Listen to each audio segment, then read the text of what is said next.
order to truly understand why America is the way it is right now, you have to go back in time. You have to look a little deeper. This situation is far more complicated than they make it out to seem. So many people have asked me, why is this happening? How is it possible that one incident in Minneapolis can cause rioting all across the world? We're seeing riots in France, we're seeing riots in England, we're seeing riots all across Europe, and of course, all throughout the United States. So what is the reason for this? Well, before we get into this interview from 1984, I'm going to leave you with some words from Malcolm X. This was recorded in 1963. The white liberal differs from the white conservative only in one way. The liberal is more deceitful, more hypocritical than the conservative. Both want power, but the white liberal is the one who has perfected the art of posing as the Negro's friend and benefactor. And by winning the friendship and support of the Negro, the white liberal is able to use the Negro as a pawn or a weapon in this political football game that is constantly raging between the white liberals and the white conservatives. The American Negro is nothing but a political football, and the white liberals control this ball through tricks or tokenism, false promises of integration and civil rights.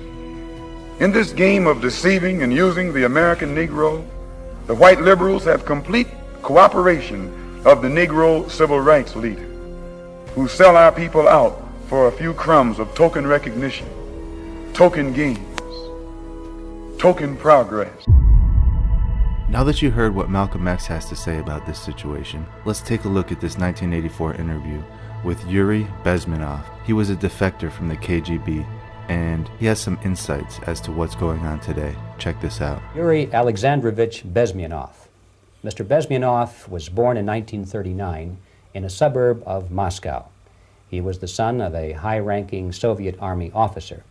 He was educated in the elite schools inside the Soviet Union and became an expert in Indian culture and Indian languages.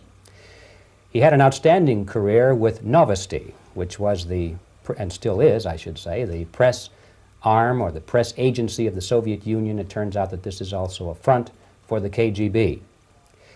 He escaped to the West in 1970 after becoming totally disgusted with the Soviet system, and he did this at great risk to his life.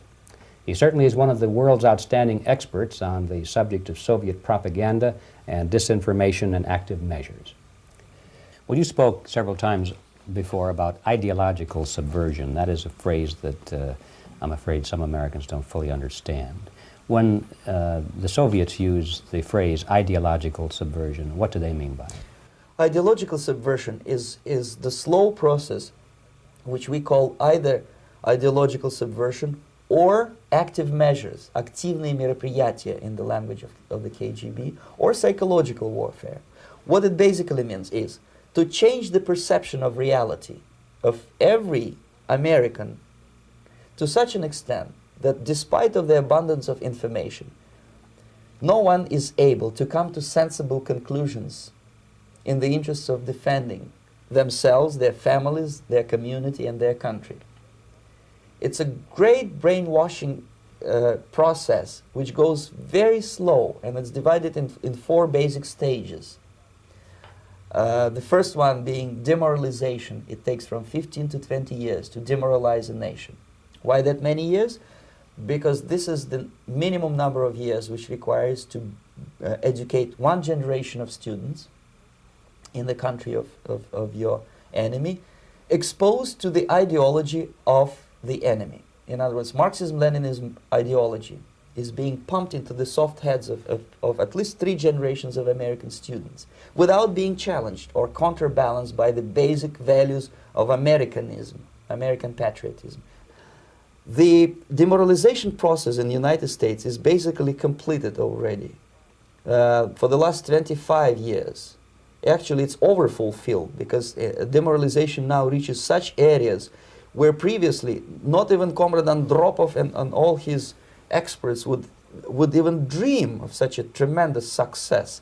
Most of it is done by Americans to Americans, thanks to lack of moral standards. As I mentioned before, exposure to true information does not matter anymore.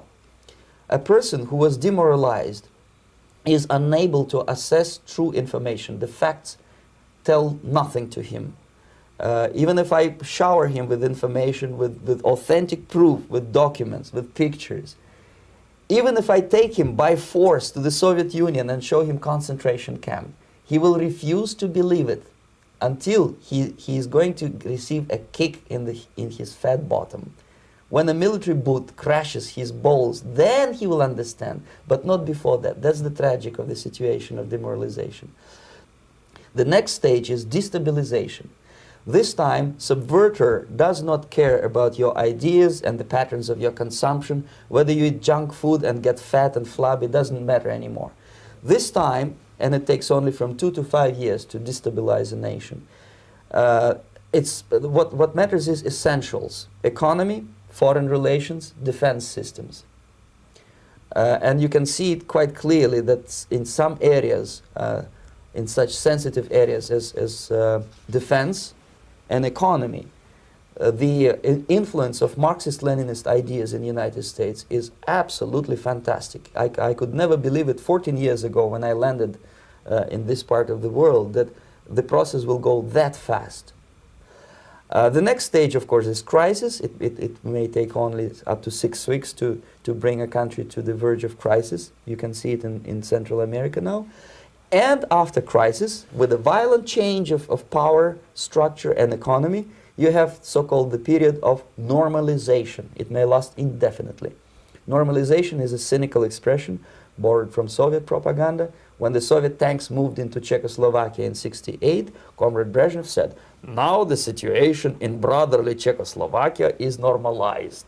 This is what will happen in the United States if you allow all these schmucks to bring the country to crisis, to promise people all kind of goodies and the paradise on earth, to destabilize your economy, to eliminate the principle of free market competition, and to put a big brother government in Washington, D.C., with benevolent dictators like Walter Mondale, who will promise lots of things, never mind whether the promises are fulfillable or not. Your leftists in the United States, all these professors and all these beautiful civil rights defenders, they are instrumental in the process of the subversion only to destabilize the nation. When their job is completed, they are not needed anymore. They know too much. Some of them, when they get disillusioned, when they see that Marxist-Leninists come to power, obviously they get offended. They think that they will come to power. That will never happen, of course. They will be lined up against the wall and shot. But they may turn into the most bitter enemies of Marxist-Leninists when they come to power. And that's what happened in Nicaragua. You remember most of these former Marxist-Leninists were either put to prison or one of them split, and now he's working against Sandinistas. It happened in Grenada when Maurice Bishop was already a Marxist. He was executed by a new Marxist who was more Marxist than this Marxist. Same happened in Afghanistan when first there was Taraki, he was killed by Amin, then Amin was killed by Babrak Karmal with the help of KGB. Same happened in Bangladesh when Mujibur Rahman, very pro-Soviet leftist, was assassinated by his own Marxist-Leninist military comrades. It's the same pattern everywhere. The time bomb is ticking. With every second, the disaster is coming closer and closer. Unlike myself, you will have nowhere to defect. What did you think about that? Was it accurate? Does it make sense now? If you haven't already done so, please leave a comment below and let us know what you think. And don't forget to hit that like button. And please share this video with everybody you know. And until next time, thank you all for watching, and God bless you all.